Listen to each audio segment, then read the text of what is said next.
Hey everyone! In today's video, I'm going to show you how to fix the frustrating "can't connect securely to this page" error on Microsoft Edge.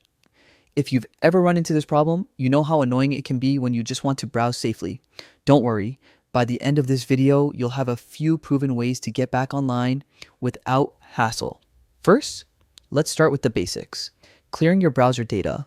Open Microsoft Edge and click the three dots in the top right corner, then select Settings. From there, go to Privacy, Search and Services.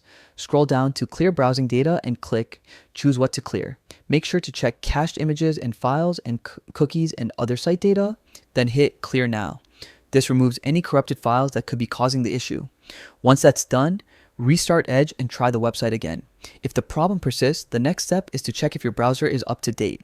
Go back to Settings, then click About Microsoft Edge. Edge will automatically check for updates and install them if needed.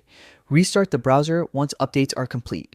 Keeping your browser updated ensures it supports the latest security protocols, which can often solve connection problems. Next, let's tweak some security settings. In Privacy, Search and Services, click on Security. You can adjust the Enhance Your Security on the web setting to a slightly more lenient option.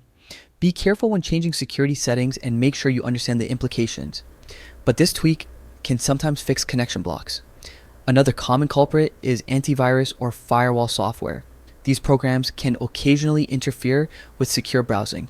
Temporarily disable them to see if the connection issue resolves, but remember to turn them back on afterward to keep your device protected. Finally, double check your computer's date and time settings. Incorrect settings are surprisingly common and can trigger secure connection errors. Make sure your system shows the correct date and time. By following these steps, you should be able to fix the "can't connect securely to this page" issue and get back to smooth browsing on Microsoft Edge. Thanks for watching. If this helped, make sure to hit like and subscribe for more easy tech tips. Happy browsing!